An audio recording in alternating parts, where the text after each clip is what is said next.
வணக்கம் கன்னி ராசி அன்பர்களே, உங்கள் ராசிநாதனான புதன் நல்ல ஆட்சி உச்சத்தில் அமர்ந்து கொண்டு இருக்கக்கூடிய சூழ்நிலை சூரியனுடன் இருக்கிறார்.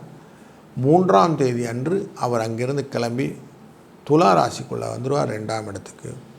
குடும்பத்திலே நல்ல ஒரு சூழ்நிலை, நல்லது நடக்கக்கூடிய வாய்ப்புகள், மருத்துவ செலவுகள் கொஞ்சம் குறையறதுக்கான வாய்ப்புகளும் உண்டாகும்.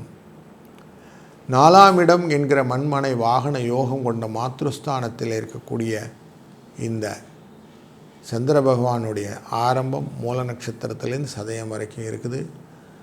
அப்படி போகும்போது உங்களுடைய வாழ்க்கையிலே குழந்தைகள் ரிலேட்டடில் சில எக்ஸாமினேஷன்ஸ்லாம் வரும். அதெல்லாம் அவங்க சக்ஸஸாக வராங்களான்னு பாருங்கள். அவங்களுடைய வெற்றி உங்களுக்கு சந்தோஷத்தை கொடுப்பதாக அமையும். அவங்களை டியூன் பண்ணுறது கொஞ்சம் டைம் எடுத்துக்கும். அதேபோல் கொடுத்த காசு திரும்பி வருவதற்கான வாய்ப்புகளும் உண்டு. மனசில் கொஞ்சம் பதபதப்பு இருக்கும். காசு வருமா வராதுன்னு, அதுவும் திரும்பி வர்றதுக்கான வாய்ப்புகளையும் கொடுப்பார்.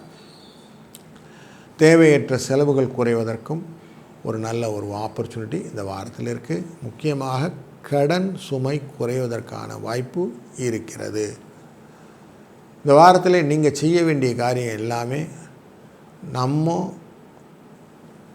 துர்க்கை அம்மனை வழிபடணும். 27 என்ற அதிர்ஷ்ட எண்ணை பயன்படுத்திக்கணும்னு மனசில் வச்சுக்கோங்க. நல்லபடியாக இந்த வாரம் சக்ஸஸ் ஸ்டோரியை கொடுக்கட்டும். வாழ்க வளத்துடன்.